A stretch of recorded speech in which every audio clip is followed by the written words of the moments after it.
എപ്പോഴും മന്തിയും ബിരിയാണിയൊക്കെ തന്നെയല്ലേ, ഒന്ന് ഇടയ്ക്ക് ഇങ്ങനെ പിടിച്ച് നോക്കി. ഇതാണെങ്കിൽ അടിപൊളി ടേസ്റ്റുമാണ്, എന്നാൽ പെട്ടെന്ന് ഉണ്ടാക്കി കഴിയുകയും ചെയ്യും കേട്ടോ. ഫസ്റ്റ് കുറച്ച് സബോളയും പിന്നെ ബിരിയാണി മസാലാസും പിന്നെ കടലെണ്ണ തന്നെ ഒഴിക്കണം കേട്ടോ, അതാണ് അതിൻ്റെ ടേസ്റ്റ്. ഞാനതൊരു അര ഗ്ലാസ് ഒഴിച്ചിട്ടുണ്ട്. എന്നിട്ട് വേണം സ്റ്റവ് ഓൺ ചെയ്യാനായിട്ട്.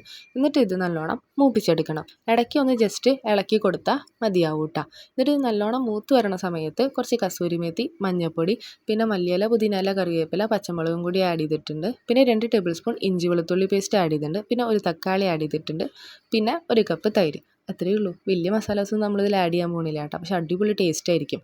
എന്നിട്ട് ഇത് നല്ലോണം എണ്ണയൊക്കെ ഒന്ന് സെപ്പറേറ്റ് ആയി വരണ വരെ നല്ലോണം ഒന്ന് ഇളക്കി കൊടുക്കുക. എന്നിട്ട് ഞാനിവിടെ 2 സ്പൂണ് മുളക് പൊടി ആഡ് ചെയ്ത് കൊടുത്തിട്ടുണ്ട് കേട്ടോ. നിങ്ങൾക്ക് എരിവ് വേണമെന്നുണ്ടെങ്കിൽ അതിനനുസരിച്ച് കൂട്ടുകയോ കുറയ്ക്കുക എന്താ വെച്ചാൽ ചെയ്യാം കേട്ടോ. പിന്നെ ഞാൻ കുറച്ച് പെപ്പർ പൊടിയും കൂടിയും ആഡ് ചെയ്ത് കൊടുത്തിട്ടുണ്ട്. പിന്നെ ഞാൻ 2 ഗ്ലാസ് ചൂടുവെള്ളമാണ് ഒഴിച്ചിട്ടുള്ളത് കേട്ടോ. ആ എണ്ണ എടുത്ത് അതേ ഗ്ലാസ്സിലാണ് ഞാൻ എടുത്തിരിക്കുന്നത് കേട്ടോ. ഞാനിവിടെ 1/2 kg ബാസ്മതി റൈസാണ് എടുത്തിട്ടുള്ളത് കേട്ടോ. അപ്പോൾ അതിനുള്ള ഉപ്പിട്ട് കൊടുത്തിട്ടുണ്ട്.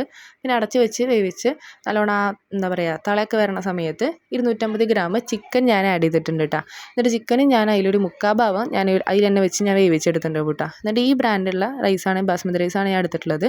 അത് ഞാൻ ഹാഫ് കുക്ക് ചെയ്തിട്ടാണ് ഇതിൽ ആഡ് ചെയ്തിട്ടുള്ളത്.